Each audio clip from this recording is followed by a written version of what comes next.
How do I start this thing? Have you plugged the bloody USB in? Yeah, it's in. Nah, man, that's the wrong port. Oh, wait, it's flashing now. It's recording. Well, let's start this thing, fool! Hello, everyone. I'm Amelia. Hi, I'm Sam. Welcome to Ask the Duo podcast, a podcast where we get deep into those late-night, unfiltered conversations. We'll be discussing all things lifestyle, relationship, mindset, and more. Alright, let's get to it!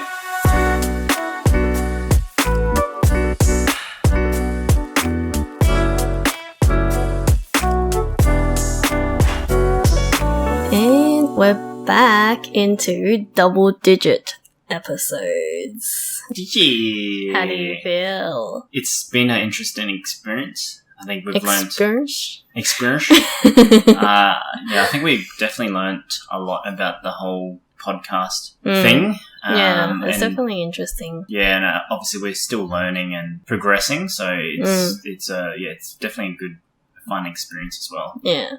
I don't know if you do it, but I'm a person who will rewatch or re-listen to a lot of things that I do, and that's just to self-critique and see where I can do better. And I'll listen to the first few, and we've definitely changed already and done better in my eyes or ears. Well, I mean, I review these, so I obviously can hear it, but yeah, definitely. I guess over the first few episodes, we've definitely improved. Yeah. And I'm keen to see how much more we improve in the future as well. Yeah, 100%. Because, for the listeners out there, we're very open to feedback too, so should comment, Continue to flow in them feedbacks. Let us know where we can do better, what topics you enjoy the most, so we can, hopefully discuss some of those. And like YouTubers say, like, comment, and subscribe. Shit. Well, today's topic's probably more on that sensitive side. I always wanted to sort of have this discussion with you, but more on that diet culture. Yep. Something that you specifically had issues with in the past, and sort of till now. But bring this up because it's a very good topic to talk about, and I think a lot of people, especially the listeners, may be going through that same thing. Yeah.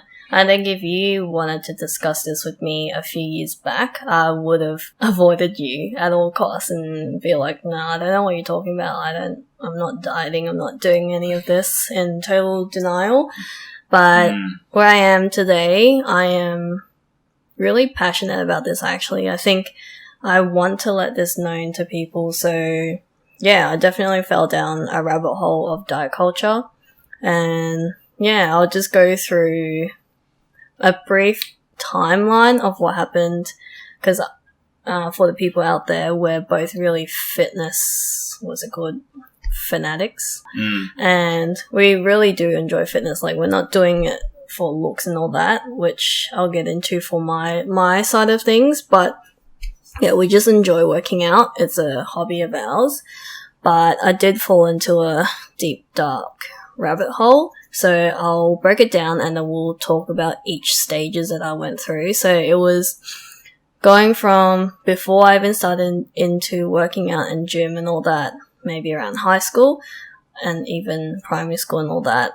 I was never really a person who ever thought about looks in terms of, am I fat? Am I skinny? Am I tall? Am I short? Like, I didn't think of anything around that. It was just me. I live for the day. Like, I wake up, I eat, I go to school. That's it. Like, I didn't think of anything around, how I looked or what I need to look like. But then during uni, that's when I started going into what I'll call the freshman stage. So I just started gymming. And it was you that introduced me to gymming because that was when you just started as well. I was like, yeah, cool, I'll check it out. I'll try it out as well because I do want to try and get more fit and see what that's like. So during that stage, I was, just working out purely because I wanted to try fitness. And I didn't think of anything about my body then either. I remember there was a stage where people asked me, what I ate. I'm like, I just eat whatever. But then it a few years down, it led into the stage what I will call like, shit's getting serious stage. So that's when I really looked more into what I was trying to research into how to do better, because I'm a very high achiever person and I'm not competitive to other people. I'm competitive to myself. So I'm always like, how do I do better? How can I progress more than I've already done? Yeah, challenging yourself and that sort of stuff. Yeah. So that's the shit's getting serious stage that I got into. So from then I was starting to look into like what to eat, what to do, how to do my workouts.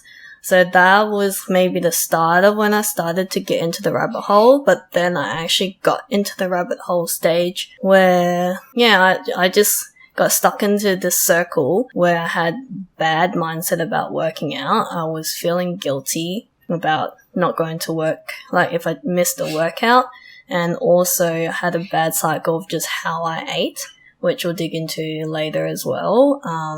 Majorly cut my calories. I was under eating, but I was hiding my under eating. And then luckily, eventually I got into a phase where I realized it was not a good thing, it's not sustainable, and I call this the realization stage. So I, started to do more research and have a better understanding of a proper way to eat and work out and actually love your body, essentially. And then the letting go stage, so we'll talk about that. And that was really from the pandemic. It's actually saved me on how I saw food and how I saw my body and how I ate, and just enjoying doing what I'm doing for what I'm doing rather than trying to look a certain way. Yeah, okay. So then do you want to just jump back into that freshman stage on how you sort of...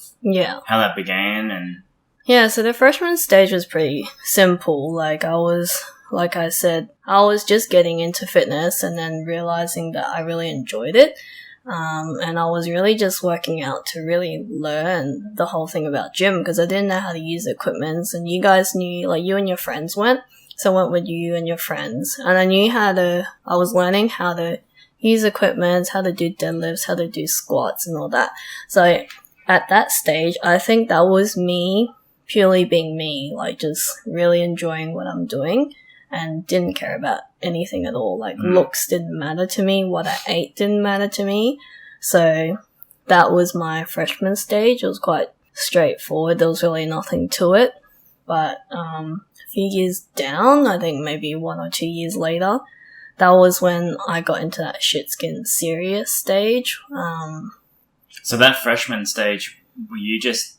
Because you said that you were just basically trying everything. So I think that's during the stage when I just started and introduced you to gym as well. Yeah. So I guess from my side of that particular stage I was sort of in the same boat as you. Yeah. Obviously, I have had experience in terms of working out prior, but it was never anything serious where I actually got into a full training regime. So for me, it was very similar to you in the fact that it was just trying. Yeah, so you was also kind of in the freshman stage. Yeah, I was in the freshman stage as well, because I didn't know what the hell I was doing. Like, to be honest, like, weights is weights. You just fucking did whatever. Literally. Yeah, so that was the stage of considering, what kind of training should I be doing? How should I be eating? Yeah. And then that sort of led to that next stage that you were just about to start on. Yeah. But yeah, like that freshman stage was definitely the same sort of feeling and experience for me too. Yeah. And I think how I got into the shit's getting serious stage, it was mixed in with what society was showing me. So at that phase, YouTube, Instagram, everything was about, looking so lean. Like, all the girls looked so nice. Like, they had the perfect body frame, perfect, like, arms, yeah, it's legs. pretty fucked up how social media was portraying it. And mind you, that's like 11 to 12 years ago. So a lot of YouTubers at that time were basically, putting it out there that eating a certain way and looking a certain way was the right mind frame. Yeah. Which a lot of people fell into that rabbit hole. Yeah, it was like all about chicken breast, all about the tuna, just lean, eating like low fat, calorie counting, no just, carbs. Yeah, that sort of shit. So I think that sort of it screwed up a lot of people in terms of how they thought that training should be. Yeah. So during that shit's getting serious stage, I think I wasn't really in a rabbit hole yet, but this is where I started to get into it because I was researching like just, the proper way of dieting because we didn't have a fitness trainer. We didn't have a PT. We didn't have anything. A lot of my learning was from you because you learnt a lot about powerlifting and all that, and you were progressing really well too. So we were just learning off each other, kind of like blind leading the blind, essentially. I mean, like when that shit serious stage kind of fell in, that's when I transitioned to powerlifting. Yeah. So a lot of that stuff was just self-taught, self-learning, injuring myself, and just building my technique from that point. Yeah. But the food side, I never really looked into. Yeah, because you were really focused on what's the proper, like, accessories to do for your main lifts. And, like, you were all focused on what to do around the exercises. Whereas I was looking at the bigger picture, like the eating, the exercises, the type of food that you should eat. That was, like, what I was focused, like, well, not focused on, but I had a look into, like, the bigger picture. On that, yeah, but, like, when I was looking into the bigger picture, I ended up more focusing and somehow reprogram my mind to think that the food is where it was coming from. So also I am Asian, and usually Asians, they have a smaller body frame. They're usually quite skinny, like on the skinnier end. But I wouldn't say I fall into that category. I'm not skinny, I'm not fat, but like I do need to work out to keep fit. So I knew that, but I did also have a period where I did get kind of chubby, but even then I didn't really think I was chubby. That was when I was like start of high school. And I look back at my pictures, I'm like, wow, I was actually really chubby, but the mindset was I didn't even know I was like that. Whereas now where I'm actually looking okay, I'm thinking, no, I'm like chubby. I need to lose that fat and look lean. So I got into that kind of mindset. So that was where it all started. So I started looking into calorie counting. I was weighing myself like every single day and then looking into foods. And then obviously with no one teaching me properly how to calorie count and like eating a proper balanced diet, like having the proper carbs, like good carbs, bad carbs, and then like having a good balance of fat and protein. There was a lot of things about, cutting carbs and having low fat diet. So that I grabbed everything that was like what you need to do to lose weight, and I merged that together and was like, oh yeah, this is the best way to eat. So I cut fat, I cut carbs, focus on protein, and essentially had no carbs. And then I used those calorie count calculators. No, calorie count websites to see how much I should eat. But I always gave that extra margin and be like, no, like say I worked out 5 days a week. I would say I worked 2 to 3 times so that would minimize the calories. But okay, I'll eat to that recommendation, where realistically I'm actually work out 5 days a week. So the intake would be higher. So I did that. And then, at the start, I was kind of only trying it. So I wasn't like too serious into the dieting. So I ate little carbs and I saw a bit of results. So I was like, okay, that works. So let's keep trying more. And that's when I started getting into a bad cycle of eating no carbs. Is this that rabbit hole that you sort of so now it's like the rabbit hole stage. And I got so serious in the gym where we went to gym a lot. Like we did 5 to 6 days a week, and each session we did was 2 to even up to 3 hours, especially on the weekends. Like our life was gym. Yeah, I mean, mind you that we probably didn't have much of a responsibilities in terms of life at that time. We had so much time because we had a lot of time, so you could really focus on training more than just life. And we enjoyed it. Like we were going there because we actually enjoyed it. Yeah, it was fun. It was enjoyable, and like for my experience, like I definitely got into that point where started counting, not just counting calories, but counting macros, and your nutrients and that sort of stuff. And like it got to the point where it's kind of like, well, I need to eat this. I need to make sure I eat that. And it didn't feel good in terms of the body. And I think it was just the lack of education from my end, because obviously I was so focused on training strength and how do I get stronger. Yeah. So it was kind of like you need the food to support that, but I just never really looked into that. Yeah, but it was good because over time you got sick of it and you actually just stopped. Whereas like for me, I got sick of it, or I know that I didn't enjoy this type of food, but I still ate it anyway because that was the difference with me, is I kind of just said, fuck that shit. I'm just going to eat how I feel, or just eat whatever. Yeah, and it was good because you had the mindset, you're like, oh, I can just work it off anyway. Whereas I was like, no, if I gave my chance to eat dirty, I may not be able to actually work out the whole entire amount that I ate. I may have, worked out maybe 50% of it. And in my mind, numbers were like, I'm like a very big numbers kind of person, but I didn't know like deep down, the whole process of what you eat and like what you put in, and then your output as in your workout and all that kind of stuff, plus your metabolism and how many days you work out. There's like a whole entire equation behind it and how that works.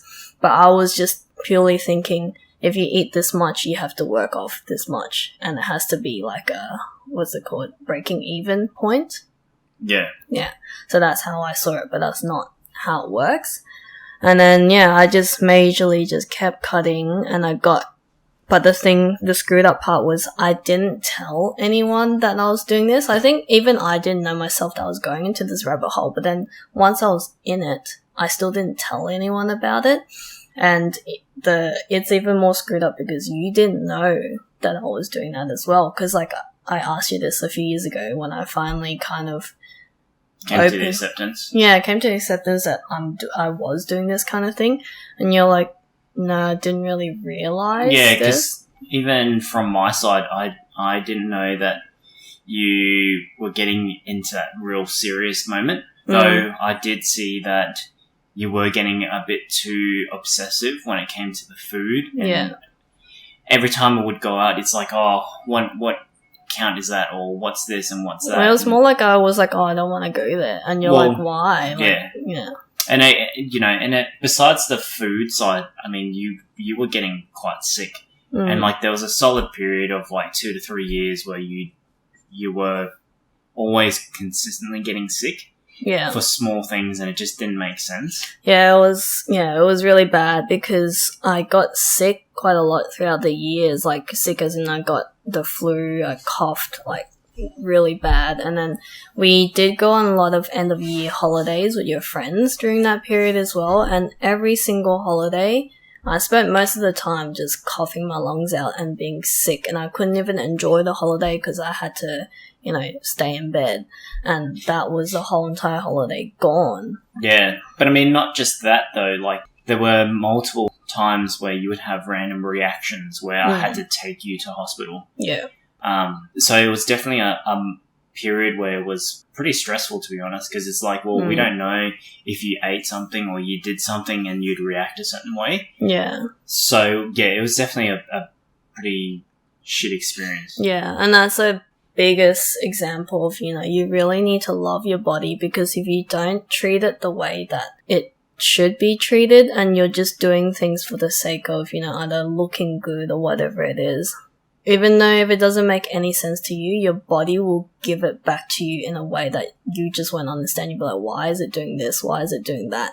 And at that time, it didn't occur to me that it was because I was under eating that I was getting all these random reactions or getting sick. I was just like, what's happening? And my immune system was probably just super low from having no food. Yeah, and I don't think it's just love too. I think it's accepting and the realization of being happy in your body. Yeah, well, I mean that too, but is accepting the fact that there were other conditions or things that were affecting it, like food, and how you're sort of treating yourself based off like exercising and that sort of stuff. Yeah. So Yeah, and I think the other reason why I got into this kind of stage, I think most of the conversation will be around this rabbit hole stage because I was stuck in this for so long, was because, like, my whole entire life I've never been a person that's achieved high results, like, not like, top of the class. I wasn't the best in this and that. And academically, I was always very average. And then I also played piano, did music and all that. That was very average. Like, one, I didn't have anything that I truly enjoyed. And two, I never got that high achievement. And when I got into powerlifting, I would say I achieved pretty well for someone my size. Like, I'm a small, tiny framed typical Asian girl. And you would look at me and you wouldn't think that I can lift so heavy and you don't have the strength. Yeah. But knowing that I could actually achieve that, and then also receiving some really nice compliments that people are like, wow, you can lift a lot for your size and stuff. Like, obviously you feel good. And I think I kind of got stuck in that and being the high achiever that I want to do better and do all that. And that's how I got into that. Yeah, and to be honest, like, if we actually did take powerlifting seriously, we could have been competing, like, in a pretty competitive level. Yeah, like, I think we do pretty well for our size. Well, I mean, just because obviously I was pretty serious into powerlifting and strength training, but I mean, like, you pound for pound weight size against your capabilities, you definitely were at a competitive level against, like, probably, I wouldn't say top world stuff like competitors, but like too much. But like top, like getting there for the, like, Australia. Yeah. To rep Australia. Like, there's a lot of girls out there that have that strength like you at that weight. Yeah. So yeah, like how I was just gonna say, the rabbit hole was just bad because I would cut my calories and I would undereat the recommendation that I've already calculated, which is already an under-eating amount. And on top of that, if we were to go out with friends, like, friends would be like, hey, let's go to this restaurant on Friday, I would eat less throughout the whole entire week so that I can go to this thing. So you'd compensate just so you can go out and eat. And so that people won't find out that I'm not eating, proper food. But on top of that, I would make excuses. One, I would either make excuse not to go. Two, I would maybe go and be like, I've already ate and eat, like, a small entree or get a drink. Or, like, I just make up all these kind of excuses. And I did that for so long. And so were you, like, based off the calorie intake, well, the minimum required, you would try to eat under that minimum? Is that what you would do? Yeah. So I would under-eat my So your mind frame was like, oh, if I eat under that, I should be achieving this goal. Okay. Yeah, and then so I did that, and it was just weird because I underate, but I was still gaining weight. And I didn't understand that, muscle, like, it was like, I understood that muscle is heavier than muscle's body. more denser than fat. So if you're lifting and you're gaining muscle, you're going to look heavier on the scale, the physical number. And I was in so much denial that I knew that, but I was like, no, the numbers are still higher, I'm not going down. And then also, when I go out to eat with friends, obviously because I've deprived my body in that so much, so whatever I actually eat as a proper meal, I would gain weight because my body's holding onto that. It's retaining to the nutrients. Yeah, because it's like, oh, you're finally getting something, I need to hold on to that energy. So the energy and stuff, Yeah, I gained weight. And then because of that, so I'm like, okay, if I eat more, I'm going to continue to gain weight. So I was just in a cycle where I'm like, no, I can't eat this certain food. I always have to eat salad. I have to eat clean. And then you do that so much that you've deprived yourself on even enjoying things like chocolate. So over time, I get so tired and I'm lacking energy. So I would go home sometimes after a workout because we worked out at night, be 11 o'clock. Everyone's asleep in my household. And I would see like a jar of Nutella and I would almost eat the entire jar of Nutella. And I stuffed myself so bad that I feel sick because you ate so much sugar.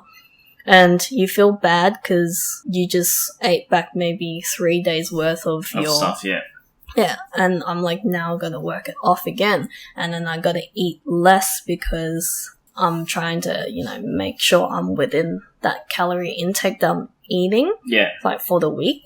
So it was pretty bad because even I didn't know that you were doing that sort of stuff. Yeah. Like you would tell me that you were eating or you overate, but I didn't know the scale of what you're eating and how much. Yeah, because like we weren't living together at that time, so I didn't tell anyone. I only sometimes would tell you and text you, like really rarely, only because I actually am so disappointed in myself. And I'm like, I accidentally ate chocolate, but I only just told you I ate chocolate. I didn't tell you I ate the entire jar of Nutella and maybe binged on like a whole packet of cookies or whatever. Yeah, which is pretty bad. Like when you get to that point, that's when shit's crazy. Yeah, and it wasn't just like a one occasion. It was like a cycle. Like a cycle of me eating clean, and I'm like, yes, I'm so good in my routine of my workouts and my eating clean. But then I would lose so much energy that I need to binge. And then when I binge, I'm like, oh shit, I feel like shit now. And now I gotta work out to make up for it. And then, on top of that, I was so serious in that routine that if I missed a workout, I would beat myself up for it. I'm like, I didn't make the workout, means I can't work off this certain amount of energy. And then on top of that, I'm going to gym. Like if I did make it to gym, I don't have the energy and I don't meet my expectations of a good workout. Like I was thinking, you need to sweat, you need to be puffed, you need to be like, your legs need to be shaking, you need to be so like weak and tired from lifting heavy. That's like a good workout. But sometimes it's not. Like if you're tired that day, like be okay that you already made it to the gym and did a 15-minute workout. Like it doesn't have to always be a 2-hour workout where you like killed yourself kind of thing. Yeah, like pumped everything in the gym and be like, yes, yeah. And I think that's what a lot of people oversee is their mind frame is so set on, having a certain condition or result at the gym, but it's more like, well, it's all dependent on your body and how you feel because obviously every single day your body feels different. Yeah. So you just have to perform based on how you are feeling on that day. Yeah, and like I don't know if you've seen these, like I follow a few of these like business, I guess Instagram pages, and like progression is not a linear line that goes up. Progression is up and down, like it's turbulent. Yeah. But what social media or those things that you see in the public, they show only the good side, so you think that they're progressively making progress in a linear line, but they don't show you the ups and downs. Yeah. The 2 weeks that they've missed out on gym. Which was the biggest problem for social media back, 10, 12 years ago, was they only portrayed the good moments and the strong moments. Yeah. So that's why, like, it's dangerous because people would only just think that progression will always be a linear line, as you mentioned before, but it's definitely not like that. But it seems like it's going to be a second part session. Yeah, but it's definitely a long story. Yeah, but we've definitely touched on, how it began and to that point of that freshman stage to, how things got really serious and how that sort of dug into that rabbit hole stage. Yeah. But the next session will basically touch on, how you basically realized how things really got serious and got too serious. Yeah, and how you addressed it when transitioning out. I guess. The transitioning out from that point, and how that the COVID pandemic sort of helped you realize and recalibrate your body and your mind, and truly let go of this habit or just mindset around eating and fitness. Thank you so much. If you have reached to the end, we really appreciate you for tuning in. And if you like what you hear, please share it with your friends or family and subscribe to our podcast on whatever platform you are listening to. Make sure you share any topics you'd like us to cover or questions you might have to our Instagram. Slide it into our DMs. Pika. You can also stay in the loop of all the behind the scenes and the release of our new episodes there too. Our Instagram is Ask the Duo Podcast. That's AskTheDuoPodcast. Man, feels like I'm in a spelling bee competition right now. Alright, that's it for now, and we'll see you back here for our next episode. Bye! See ya!